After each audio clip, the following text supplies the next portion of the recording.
We're back with another Real Housewives of Atlanta Season 16, Episode 6 review. Welcome to So Effortlessly Sexy, aka She Always Got Something to Say. I am Charmaine. Welcome or welcome back, y'all. Let's get right into this review. So the show opens up with a flashback of Kenya's event. We get to see the individual reactions from all the ladies who were in attendance.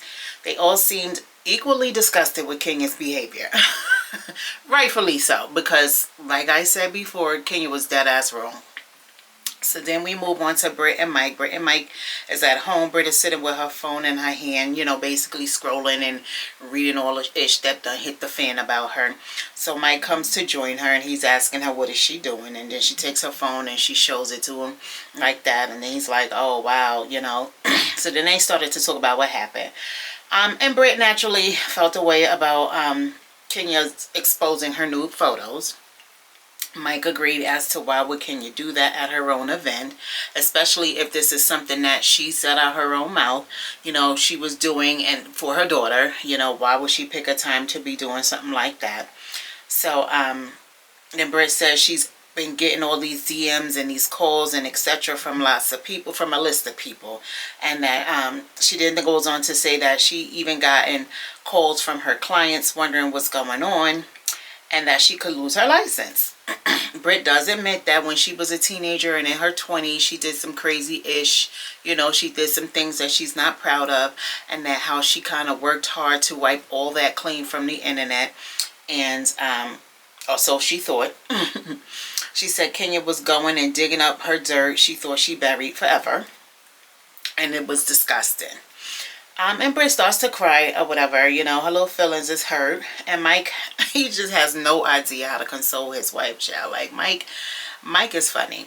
Or I could see all Mike was thinking about was getting his next drink, okay? So, yeah, but he went over there, you know, when Britt started crying, he went over there and caused himself consoling her. The man barely hugged the lady, man. Maybe he's just not that type of affectionate person. Who knows? But, Britt goes on to say how, like I said, she's worked hard and it's all being overshadowed by what Kenya did to her.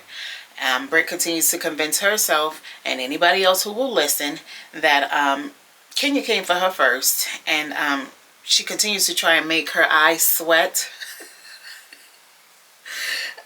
While Mike, and then again, then Mike finally gets up and he goes over there, you know, he tries to console her, you know, but anyway, it was like the most awkwardest hug a husband could give a wife in her time of need. Like, it was awkward.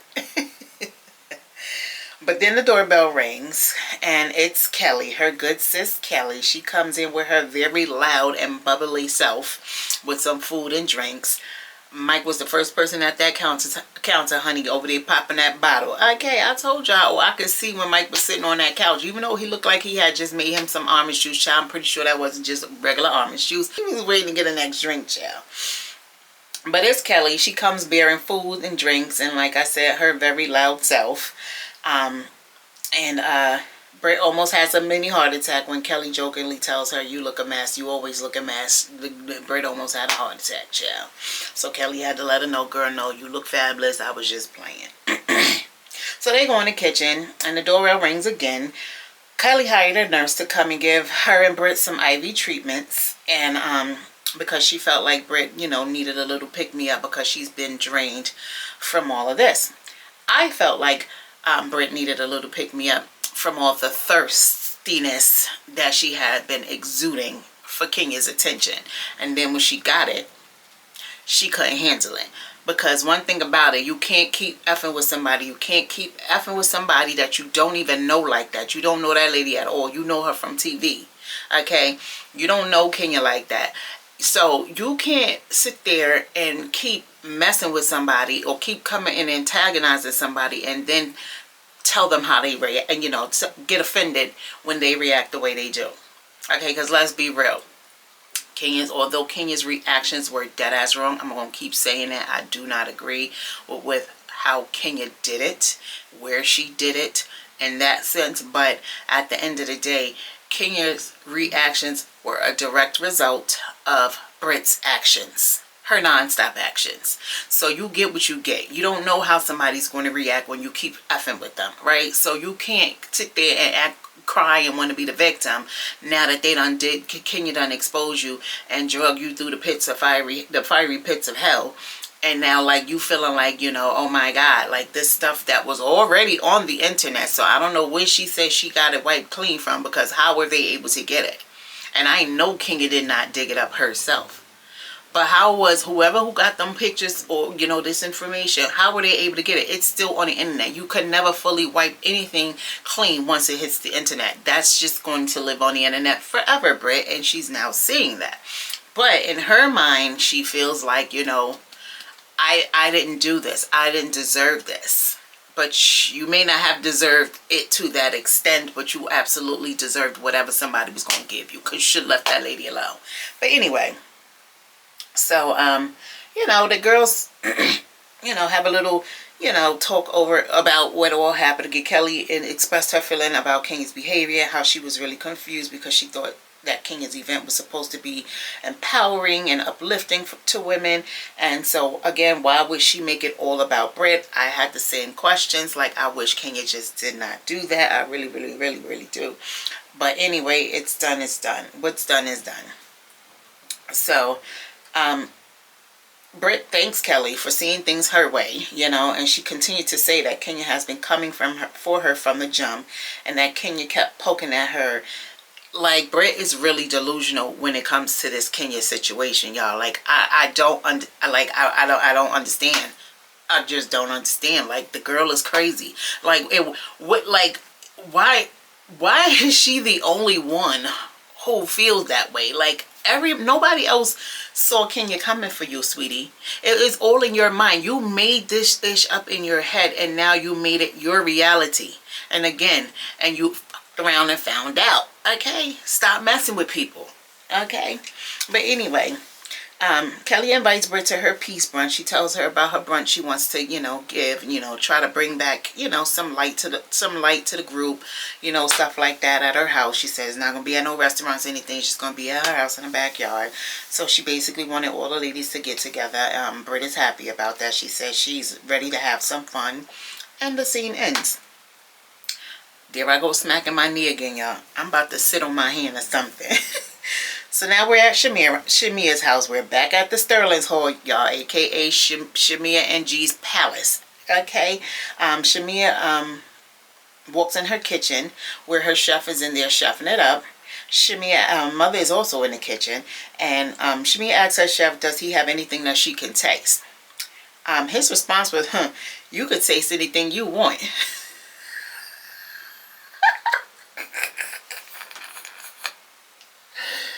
Yo, I'm laughing because that man had no behavior. Do you understand me? Like, the way he said it, his tone, his mannerism, like, even caught Shamia off guard. She was like, oh, okay.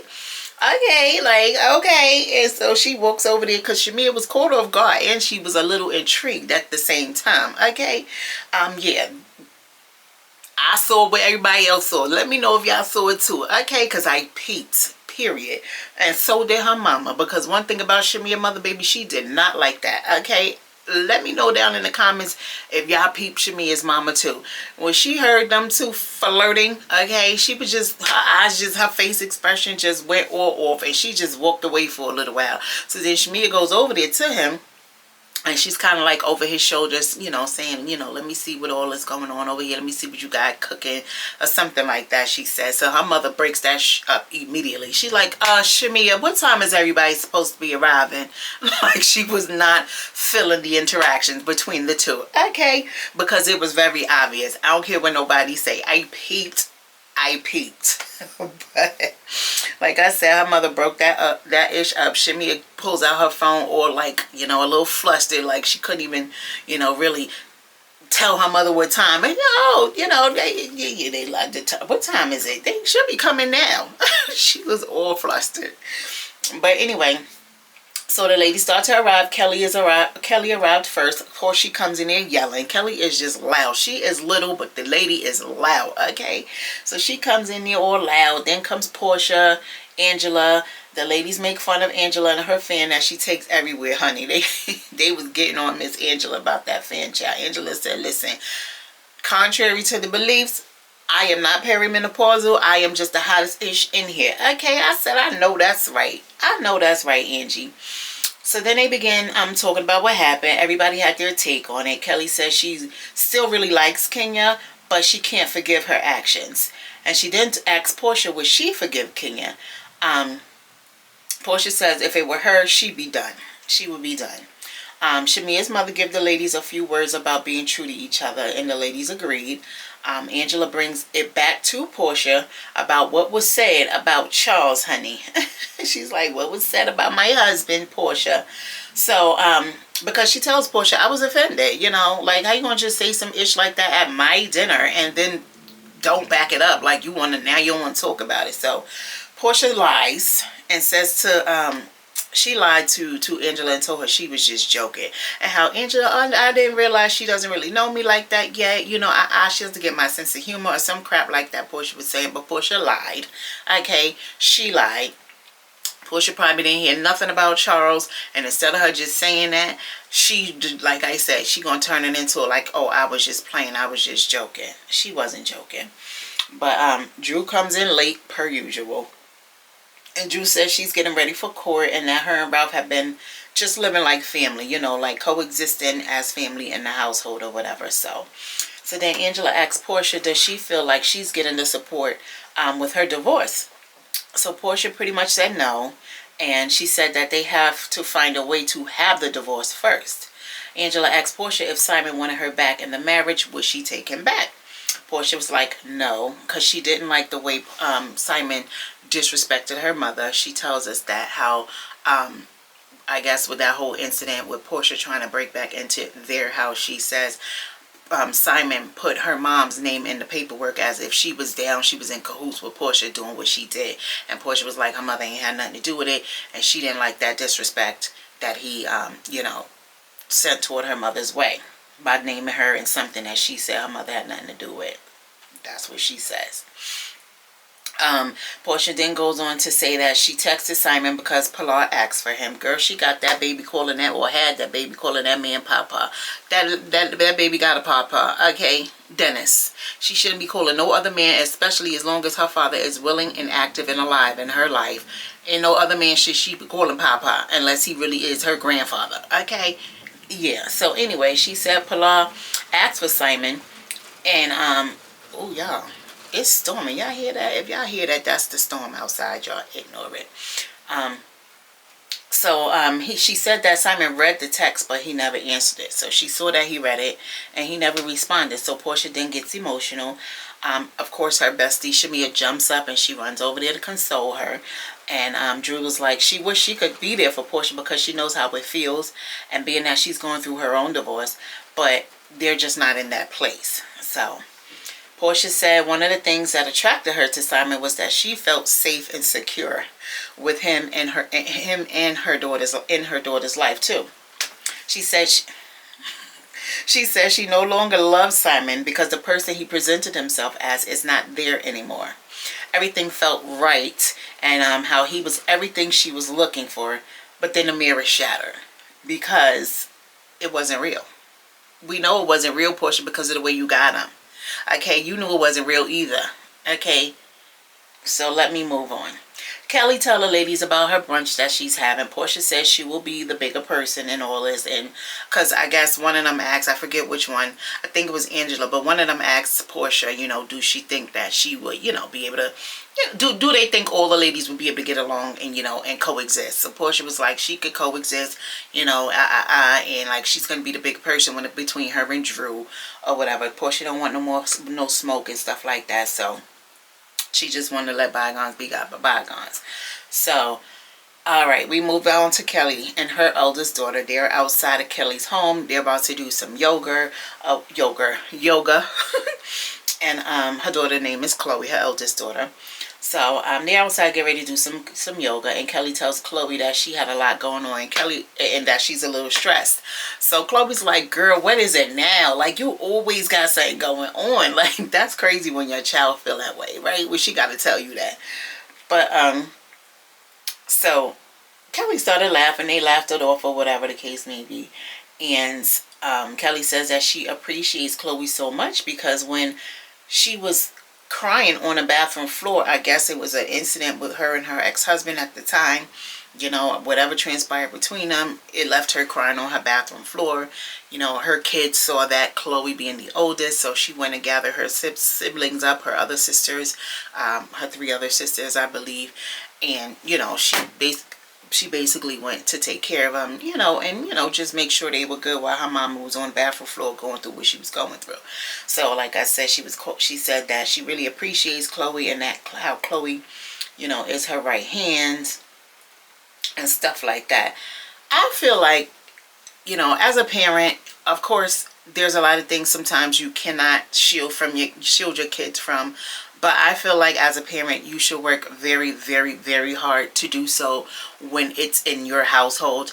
I don't feel like it's okay for you to have your girls or whoever, your kids, period, especially at their younger ages, feeling like they have to be your protector, your caregiver. They have to, you know, nurture you and stuff. Like, I don't think that's fair to the kids. It's very, I just don't. I don't think that they should be able to see you and your partner going through the things that y'all went through. There is always a time and a place, you know, and just because you're, in Kelly's case, her eldest daughter seems like she's, you know, mature. She's only 17, but she seems like she's a mature adult to Kelly, because she said that's her right hand. You know, your daughter is still your daughter. She's still a child to you, so she still probably wants that same nurturing, protection, you know, being there for her feeling, you know, as her mom. Like, don't switch the roles up like that. And I'm not saying, you know, as a daughter, you see your mom going through something, you don't console her, you don't. But I'm just saying, it seems like Kelly really depends a lot on her eldest daughter, as if she was her, you know, good girlfriend, you know, a best friend. I just feel like kids should be kids, and they should not be our, you know, the roles shouldn't be switched up in the cases like that. Like, leave the kids out of it. Don't even let them see you crying on the bathroom floor like that, girl. You could have waited till them kids went to bed. You could have told them, I'll be right back, I'm going to my car real quick, and went in there and let it out in the garage or something. Like, girl, you ain't have to do all that in front of them kids. But again, I wasn't there. I'm not judging Kelly's situation. I know shit happens, you know, sometimes in the spare of the moment, and you don't mean to do all of that in front of your kids, but that's the way it plays out, you know. But at the end of the day, I feel like Kelly feels like, you know, her daughter understands, so she got me, I got her, you know, sort of, kind of. But I just feel like that, I don't like that for kids. I'm just saying. And even though she's 17, she's still a kid. So, and even as they continue to talk, Kelly told her daughter about, you know, how her mother basically hit her up and was sending her all these things that had hit the blog about her ex-husband, you know, him being you know what he was abusive, he tried to steal her businesses, and yada yada yada. Kelly pretty much already told us what all went down between them, and why they headed for divorce. So her oldest daughter Chloe was saying how, you know, I don't know why he keeps saying, you know, all he wants is to take care or be, you know, get his 4 daughters or something like that. And she was like, because he can't be trying to talk about getting custody of me, because he don't even like me, he don't even talk to me. So, you know, Kelly got a little sad about that. She was like, wow, I'm sorry you feel that way. She's like, he don't talk to me, so he can't be trying to get custody of me. So then that's when Kelly go to tell us that Chloe isn't his biological daughter. He's her 3 youngest daughters' biological dad, but he came into Chloe's life when she was 2.5, maybe 3 years old, and he raised her up ever since. So for him to just like do her like that, it really hurt Kelly. Obviously it hurts her too to see that he's hurting her daughter, you know. So she obviously looked at him as her father as well, you know. So for him to like not want to communicate with her anymore for whatever reasons, you know, it could be hurtful, you know. So Chloe and Kelly, they're both reading their phones and stuff like that. So I'm keep mixing her, Kelly, Chloe. Chloe was saying how she's gonna send it to Chance. Chance is the younger daughter, and Kelly was like, don't send it to Chance. She's like, no, I'm not gonna send her the article, I'm just gonna send her this terrible picture of you that they posted. They could have used a better picture. So, you know, that was that with that. Kelly kind of felt like she, you know, let her daughter down. And in a way she kind of did. In my opinion, she did. You know, and she talked to her Chloe about, you know, hopefully when you get older or you decide to marry. Chloe's like, I don't think I even want that because I don't want to turn out like you. What if I end up like you? Like, that has to be the most crushing shit your child could say to you. I just felt like, damn, son, like, man, like, that's terrible that the poor girl is feeling that way. Even though, just like Kelly told, you know, her, like, this may not be your story. You know, you know, don't just give up on love like that because you see me going through what I'm going through, you know. But it is kind of, it does, that just goes to show that it does affect the children. Like, regardless of how strong you feel Chloe is and how she's, you know, always there for you and stuff like that, the girl, you know, she's affected by it, and it's turning her off from even wanting to be involved in that type of relationship with somebody, you know. And that's unfortunate. That shit hurt me, and I'm not even her daughter.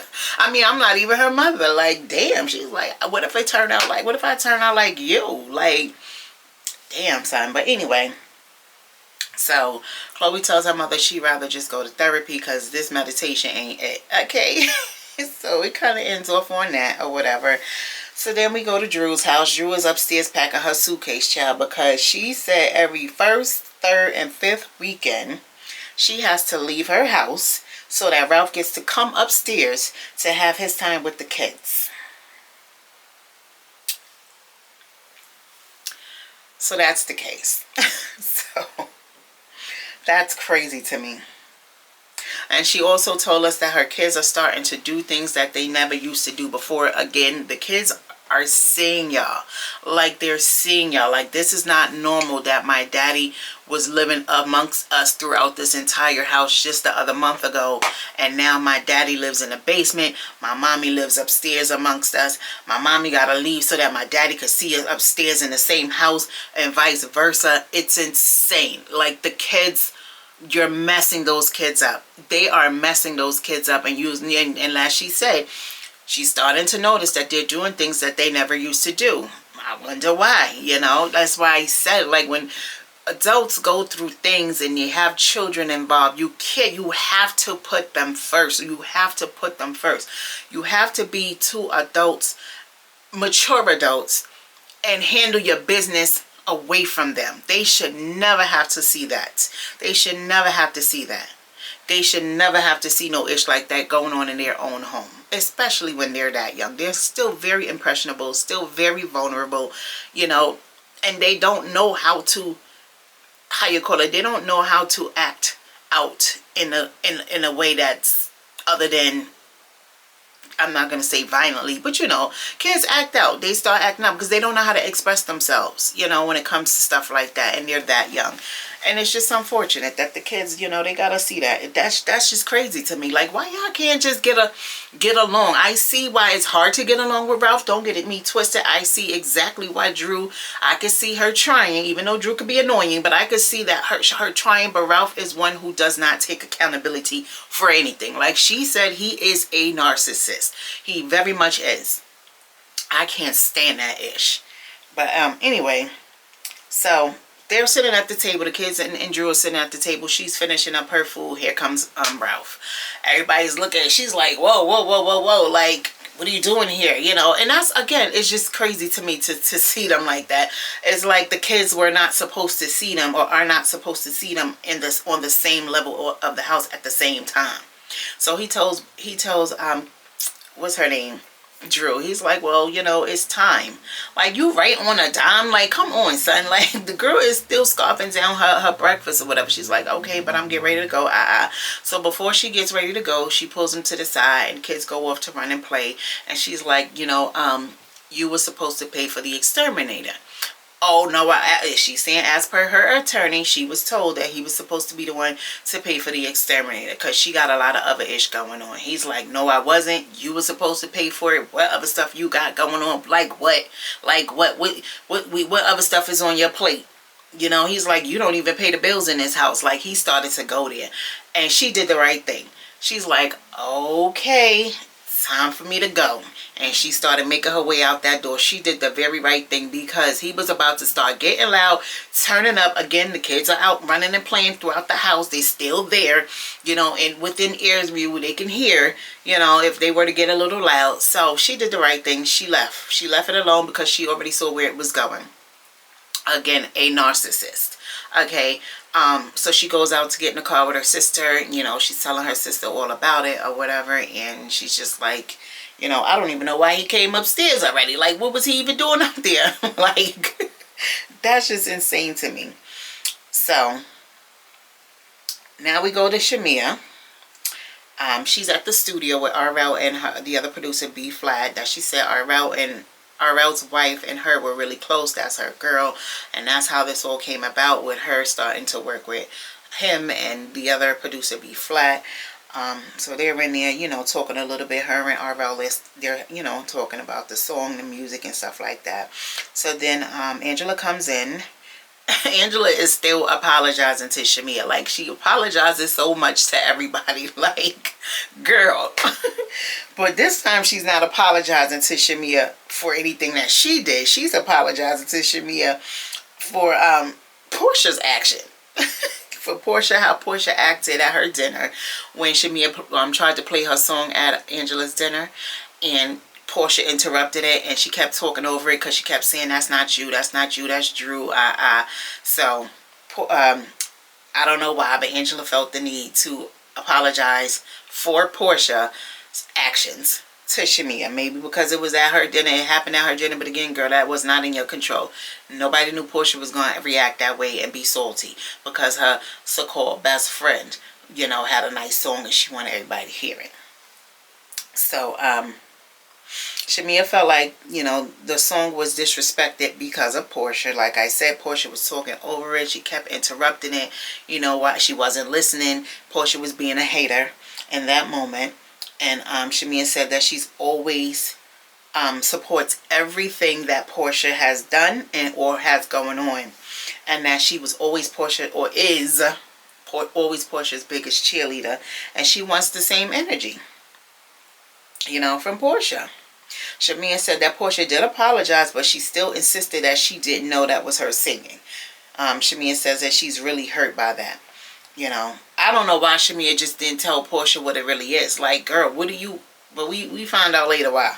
But anyway, we find out in this scene why. Because Shamia said that she always prioritized Porsha's feelings over her own feelings, which is crazy. And then she's like, I'm always the people pleaser. Like, I always want people to be pleased. When people come to me with something or whatever, I want them to feel, after they leave me, I want them to feel even good about the situation or whatever. Like, girl, okay, cool. We get all of that, but you're wilding. You're bugging. What you mean you prioritize Porsha's feeling over your own? And she wasn't lying, because we see that later on when her and Porsha met up or whatever. But anyway, Drew comes in late per usual. Like, Drew is literally late to every single thing. Okay, everything. I'm not saying that she got to be the first one there, but Drew is literally the last one there every freaking time. Just about. For the most part. So Drew sits down with the ladies. Again, they talk a little bit more about Shamia's music. Drew says that the royalties that Dennis is accruing while helping her with her music will be able to pay for PJ's whole college tuition. Now, I don't know why Shamia felt that that was a little shady for Drew to say, because she chimed in. She was like, well, I do know that PJ's college tuition is already paid for. So Drew was like, well, maybe we could contribute it to some snacks or something, being funny or whatever. But I felt Drew when she said that, because I felt the same way. Like, I mean, don't hate on Dennis trying to make his little coin. Like, that money could do a lot of things for him and his family, his daughter, whatever the case. Like, let that man live on screen with Drew at 2. So anyway, RL plays Shamia's song T-shirt. It was cute. So we move on to Brit and her mother. Brit's mother comes over to the house. Brit starts to tell her mother everything that's been going on. She told her mother that her sister Tiara reached out to her, and it felt good to know that they still have her back. They meaning her sisters, because as Brit has told us, her and her sisters, they're no longer close. They have this estranged relationship. I'm 100% sure it's because of Brit. So And her mother tells her, because Brit started to kind of go into it a little bit about, you know, the family feud, and her mother was like, don't give them too much. Okay, that her mother wasn't playing with that. Which I wonder how her mother felt because Brit already gave us too much. Like, I wonder how she felt when Brit told us about her not being able to receive the father's insurance money when he passed because of the reason, or how he passed, or something like that. Like, I wonder how mother felt about her telling us all of that. And she still told us about the beef that she had. Well, not beef, but she still told us about the rift that she's been having with her sisters and why. Like, she already told us enough. She already told us too much. Like, but her mother was like, not too much. Don't give him too much. So Brit wheeled it back real quick. But Brit starts to sit there, child. This lady is a grown ass woman, y'all. I'm really trying to watch my words because I'm trying to do better on my profanity, child. And I've been doing good, y'all. So work with me. Give me some grace. Okay? But she's a grown woman, a fully grown woman, sitting there crying to her mother, talking about all her life she had to deal with hate. All her life she had to deal with women, mostly, I'm sure, hating her. Knowing that she used to start ish at school, because she said it, and then had to call her sister to come up there and have her back. Okay? The same Brit that she is now, I'm pretty sure she was the same Brit back then. Doing shit, effing with people, and then sitting when them people get on her ass, she want to sit there and cry and make it seem like people just dislike her because she's pretty. Like, this is what she really believes, y'all. Like, she is grown. I don't know how old Brit is, but I'm going to say she about 40-ish. Okay, if she ain't 40 yet, she's right there knocking on the door. She's fully grown, and she too big to be sitting there crying, still talking about all these years later that all her life she had to deal with people hating her, knowing that you was the reason they hated you, if they even really did hate you. Like, stop it, sis. Like, come on, you too big for that. Anyway, her mother sitting there gassing it up. Well, you know, that's women for you. You know, no, that's not all women, because, ma'am, I'm not a hater. I never have been, never will be. I don't have a hater bone in my body, because nobody's better than me. Period. Okay? End of story. So, anyway, so, her mother, like I said, agrees. She's just like, that's just women for you. We all been through that. We all had somebody hating on us, blah, blah, blah. So then Brit says that Kenya's goal was to break her down. That deserved a slap on the leg, y'all. I'm sorry, because the lady is really delusional. I know I say this in every review because I can't believe that she's really this delusional. But anyway, and that Kenya called her out on insurance fraud. She called her a video 304 and an escort. Well, Brit, judging by Kenya's very big receipts that she presented at her event, it's all facts. So Brit says she's going to keep it cute and classy now, and that she's not going to match Kenya's energy, you know, and her mother steady gassing her ass up. And then she goes, and that Brit says she's going to take the high road, because when she goes low, meaning Kenya, I'm going to go high. Baby, you ain't got no choice but to go high, because Kenya took it, okay, to the bottom of the earth, to where it ain't no more left under there for you to go. You can't go nowhere else but up. So anyway, moving on. Shamia and Porsha, they meet up at this little, you know, I don't know, little fun and games place, I'm just going to call it. They met up for a little fun and games or whatever. And Porsha starts off saying how being in your 40s, you know, that just brings on all new types of ish. You know, she's talking about her hips, you know, been hurting. Shamia was like, yeah, girl, it brings on all these new ailments. But then they start laughing and talking about Angela again and her fan, because he was like, but we ain't as bad as Angela with her fan. We ain't there yet. And so Porsha was like, how them people out there calling Angela Miss Netta now because of the way she says her husband's Charles's name. I thought that was funny. But Shamia had asked Porsha, have she spoken to Dennis about filming with Drew? You know, basically, has she revisited that conversation with him? And Porsha said that Dennis said he would do it for promo if he did it. If he would do it, but he would do it for promo. And Porsha said that she got word that Drew still wanted to film with Dennis, and Dennis said that he would, but then told Porsha, as they flashed it back to when her and Dennis met at the little jungle gym place where little Pilar was at, and they drove from the car together, they was fussing. They flashed it back to that scene where where he was telling Porsha, you know, that he's not going to do it, or he didn't do it, or whatever. And the whole time we watched him on the last episode in the studio filming with Drew. or whatever. But she said that her and Dennis have a really great co-parenting relationship, which I love that for them, you know. Even though I know she still got feelings for Dennis, but at the end of the day, I'm glad that she's not letting her feelings interfere with him being a dad to their daughter and them working together and being, you know, at least cordial to each other, because they both love each other, you know. And that's how I feel it should be with Drew and Ralph. Like, why is there, and y'all still in the same house again, y'all still in the same house. It's crazy.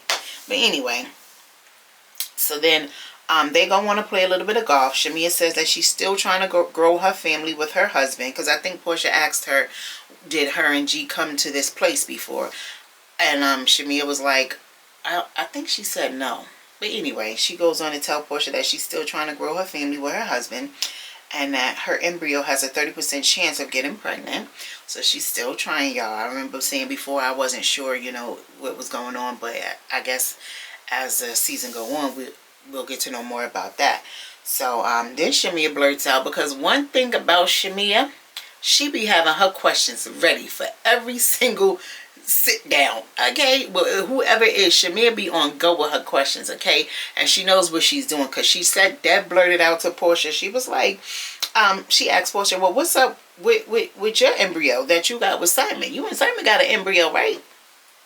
And Porsha seemed caught off guard by that question, though. And Shamia jokes and asks if Simon sent a cease and desist on that too, child. Because y'all know Simon was ceased and desisting the shit out of Porsha on social media.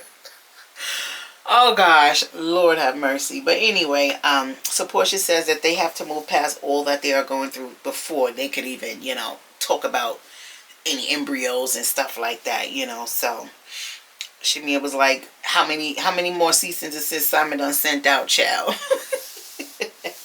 And then they kind of, like I said, laugh it off. They started talking to Porsha, calling herself the number one. She the winner. You know Porsha gassing her own head up, child. So then we're at Kelly's brunch. Kelly and her assistant is outside in the backyard checking out everything, checking out the decor, the glasses. I like him. He seems like a really cool vibe to be around. Porsha calls out sick. She called Kelly's phone. She's calling out sick. She ain't gonna make it, child. She said Pilar was sick recently and that she should have been medicating herself to try to prevent it, but she didn't, so she ain't coming. I had a feeling Porsha wasn't gonna come. I had a feeling Porsha wasn't gonna come because she didn't want to be around Brit. That's my opinion. But yeah, Porsha called out sick, y'all. So Kelly told Porsha, of course, to let her know if she needed anything and for her to take everything, just don't take nobody else's man. Kelly is not going to take her foot off Porsha's neck when it comes to her stealing that lady and husband, child. And we saying stealing, but you know he really wasn't stolen. But you know what we know. You know what we mean by that. So then Shamia comes. She arrives. And when she got there, Kelly was like, okay, you're going to be seated between me and Kenya right here. And Shamia's mouth hit the floor, child. She was so flabbergasted, like, oh, like you dead ass.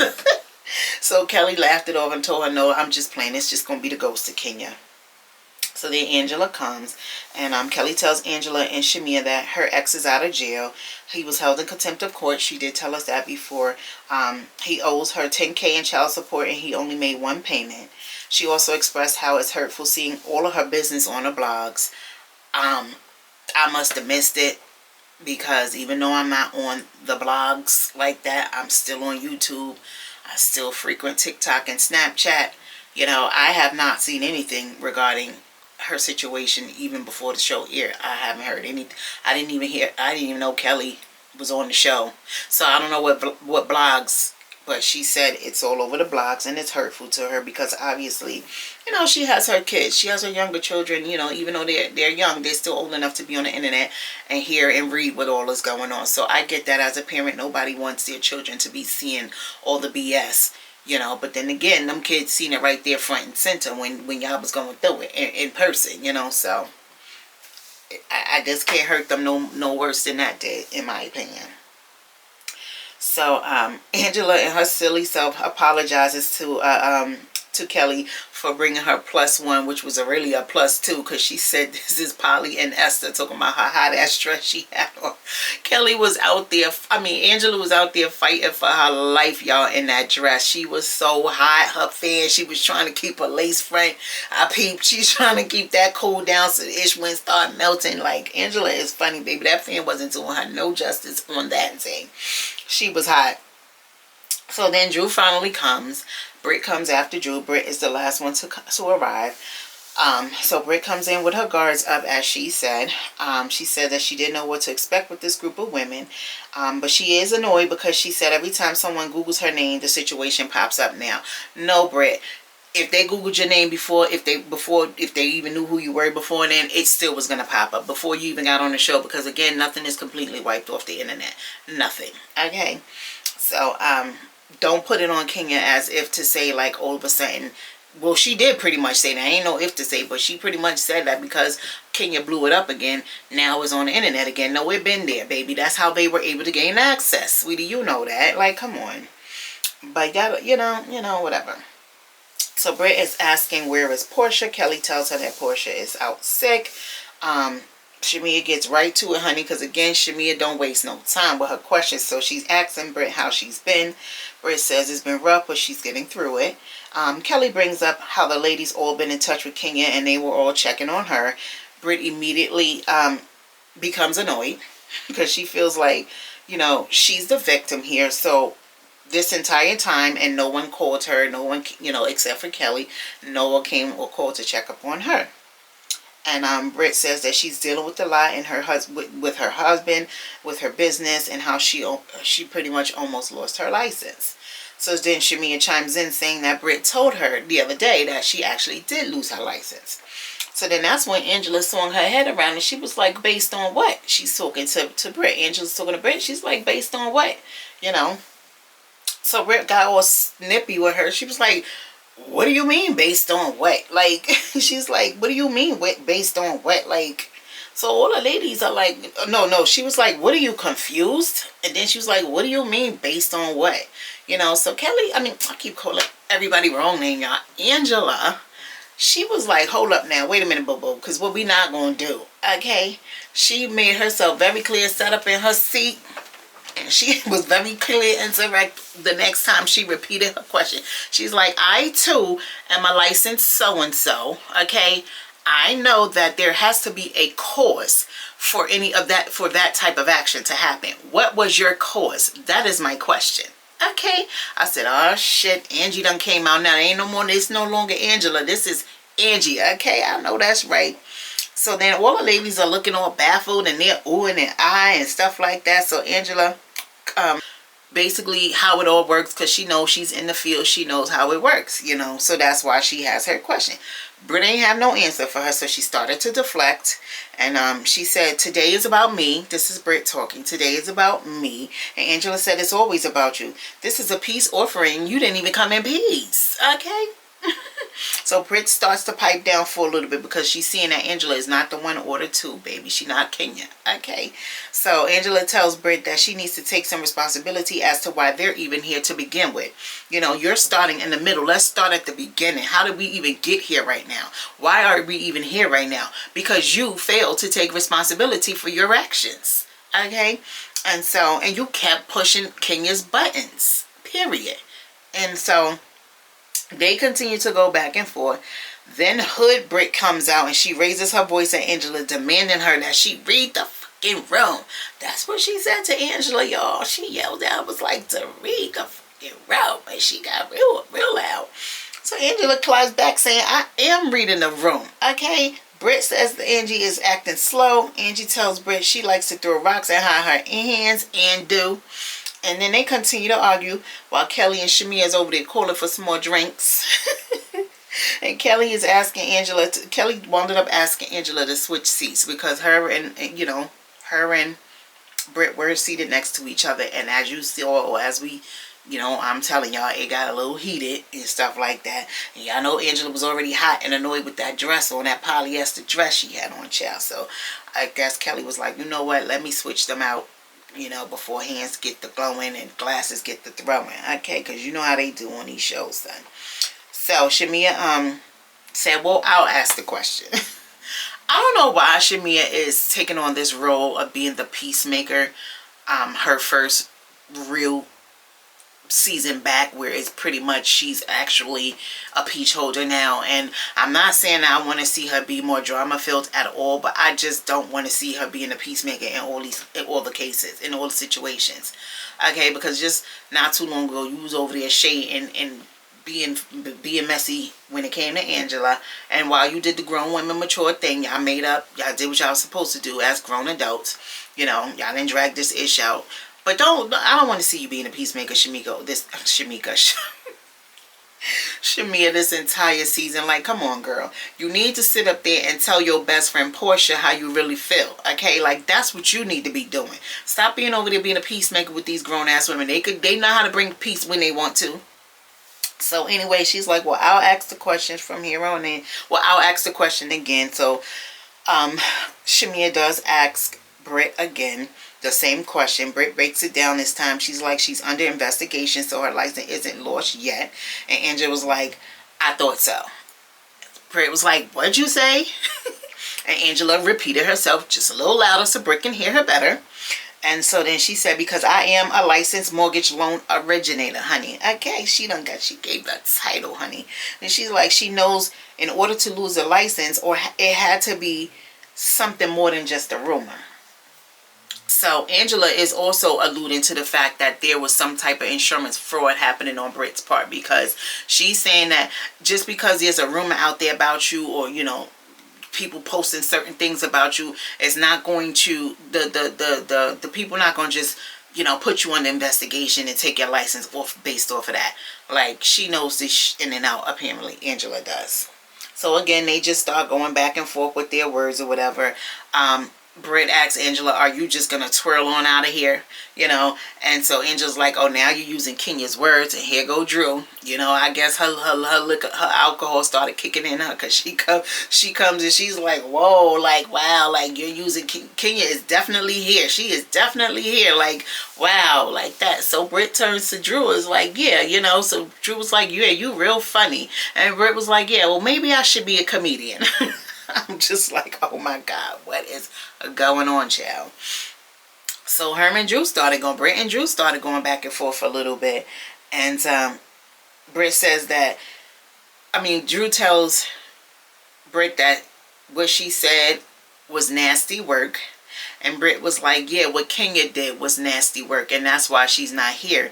And that's what everybody that is here is seeming to forget. You guys are not acknowledging that the reason we're here is because of Kenya's nasty work.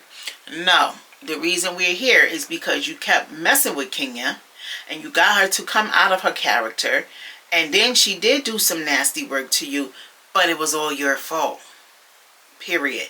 Again, we can't control how people react to our actions that we inflict on them. Whatever. Okay? So, whatever. They bring it down some, you know. Drew let Brit know that she didn't agree with what Kenya did. And that, you know, they both could admit that they were wrong. Brit said, well, I already admitted that I was wrong, you know. So, pretty much, you know, things died down. And the ladies got up, you know, to do the electric slide. That's how it all ends. Everybody gets up and they, you know, start dancing or whatever. So they kind of ended it on a pretty light note. So yeah, y'all, that was it. That was the reunion. The reunion. Like, girl, where is my mind right now? Like, I'm on E. That's where my mind is at, child. I ain't been asleep yet since yesterday when I woke up. Okay, but I'm still here, showing up for you guys, giving y'all my review. Okay, but anyway, y'all, that was it for season 16, episode 6, Real Housewives of Atlanta review. The next episode, we see that Porsha is, I don't know, she's celebrating something. I think it's her birthday. So she's invited all the ladies out, minus Drew, to come join her or whatever the case. So I'll be watching on that. You know, it looked like it's going to be a little fun, you know, fun one, this one. So we'll see. But of course, as always, you guys keep on watching. I'm going to keep on watching, and I'm going to come back with my review next week, Lord's will. And thank you so much for supporting my channel and watching my videos. Don't forget to go ahead and like, comment, and subscribe. And please do comment. Let me know your thoughts on some of these reviews. You know, what you think about this episodes. Go ahead down below and tell me your thoughts. And I'll see you guys in my next video. Peace out.